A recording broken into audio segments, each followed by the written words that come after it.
সালে যে সমস্ত ছাত্রছাত্রী দশম শ্রেণীতে উত্তীর্ণ হয়েছো তোমাদের সকলকে প্রোগ্রেস টিউটোরিয়াল ইউটিউব চ্যানেলে স্বাগত।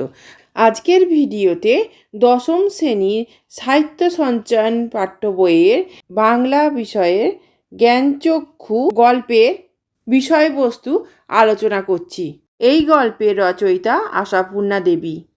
আশা করছি আজকের ভিডিওটি যদি সম্পূর্ণ দেখো তোমাদের কাছে এই জ্ঞানচক্ষু গল্পটি জলের মতো সহজ লাগবে। তোমরা কি বলতে পারবে জ্ঞানচক্ষু কথার অর্থ কী? আমি বলছি, জ্ঞানচক্ষু কথার অর্থ অন্তর্দৃষ্টি বা বোঝার ক্ষমতা লাভ করা। এই জ্ঞানচক্ষু গল্পটি আশাপূর্ণা দেবীর লেখা কুমকুম গল্প সংকলন থেকে গৃহীত হয়েছে। আমি এই ভিডিওতে জ্ঞানচক্ষু গল্পটির বিষয়বস্তু আলোচনা করছি। তোমরা এই ভিডিওটি কোথাও স্কিপ না করে প্রথম থেকে শেষ পর্যন্ত দেখতে থেকো। জলজান্ত লেখক মেশোকে দেখে তপনের চোখ মার্বেল হয়ে গেল। সে জানেই না লেখকদের খালি চোখে দেখা যায়। লেখকরা যে তার বাবা, ছোট মামা কিংবা মেজো কাকুর মতো সহজ স্বাভাবিক মানুষ, এ ব্যাপারে তার সন্দেহ ছিল। নতুন এই মেশোকে দেখে তপনের জ্ঞানচক্ষু খুলে গেল। কোথাও উল্টো পাল্টা কিছুই নেই। অন্য সব মানুষের মতোই তিনি দাড়ি কামান, সিগারেট খান, যথাসময়ে স্নান করেন এবং ঘুমোতে যান।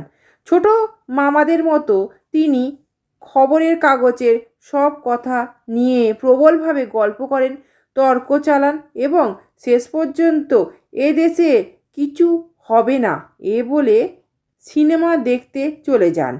সেজেগুজে বেড়াতেও বের হন। স্কুলে ছুটি থাকায় তপন বেশ কিছুদিন মামার বাড়িতে থেকে যায়। মেশোরও ছুটি, তাই তিনিও শ্বশুরবাড়িতে থাকছেন। দিনরাত জলজান্ত একজন লেখককে দেখার সুযোগ পেয়ে তপন ভাবে, লেখক যখন কোনো আকাশ থেকে পড়া জীব নয়, তখন তার নিজেরও তো লেখক হতে কোনো বাধা নেই। এই ভেবে সে লিখে ফেলে আস্ত একটি গল্প। সেটি তার মাসি মারফত লেখক মেশোর কাছে যায়। আপাতত অখুশি তপন যদিও মনে মনে ভাবে, লেখার প্রকৃত মূল্য বুঝলে নতুন মেশোই বুঝবে। রত্নের মূল্য জুহুরির কাছেই। একটু পরে ছোট মেশো তপনকে বললেন, গল্প দিব্যি হয়েছে, একটু কারেকশান করে দিলেই তা পত্রিকায় ছাপানো যাবে। তপন কথাটিকে ঠাট্টা ভাবলেও তপনের মাসি তার স্বামীকে গল্পটি ছাপানোর উদ্যোগ নিতে বলে। মেশো আশ্বস্ত করেন এই বলে যে সন্ধ্যা তারার সম্পাদককে দিলে তিনি না করবেন না, ছাপিয়ে দেবেন।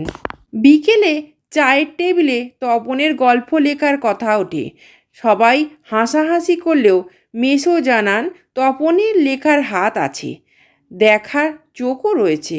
সে তার স্কুলে ভর্তি হওয়ার দিনের অভিজ্ঞতা ও অনুভূতি নিয়ে যা লিখেছে তা স্বতন্ত্র ও বৈশিষ্ট্যপূর্ণ।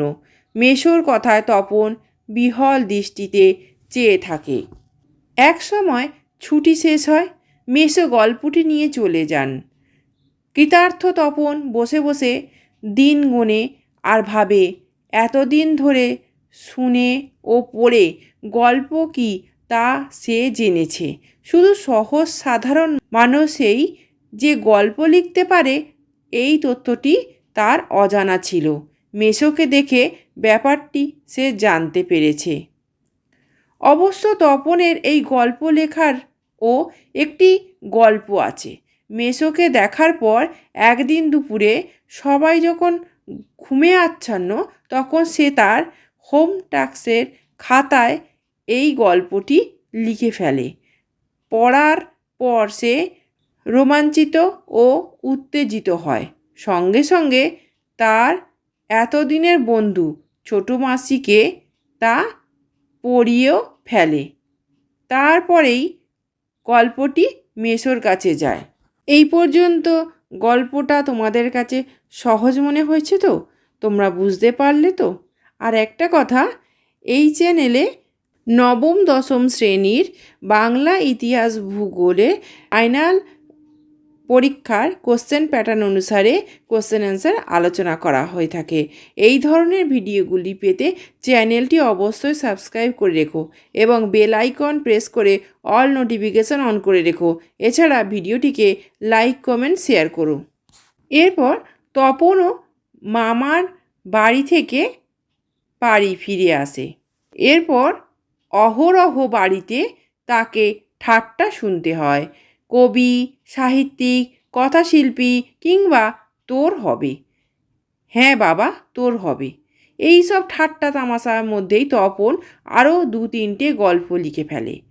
ছুটি ফুরিয়ে এসেছে, হোম টাস্কও হয়নি, তবুও তপন যেন নেশার ঘোরে লিখতে থাকে। তারপর ছুটি শেষ, রীতিমতো পড়া শুরু হয়েছে। ছোট মেসো নিয়ে যাওয়া গল্পটি সম্পর্কে তার আশা ধীরে ধীরে কমতে থাকে। এমন সময় ছোট মাসি আর মেসো তপনদের বাড়িতে বেড়াতে আসেন।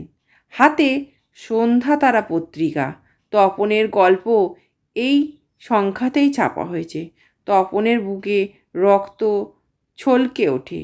তপন দেখে সূচিপত্রে তার নাম, প্রথম দিন, শ্রী তপন কুমার রায়। বাড়িময় শোরগোল পড়ে যায়। তপনের লেখা গল্প পত্রিকায় ছাপা হয়েছে।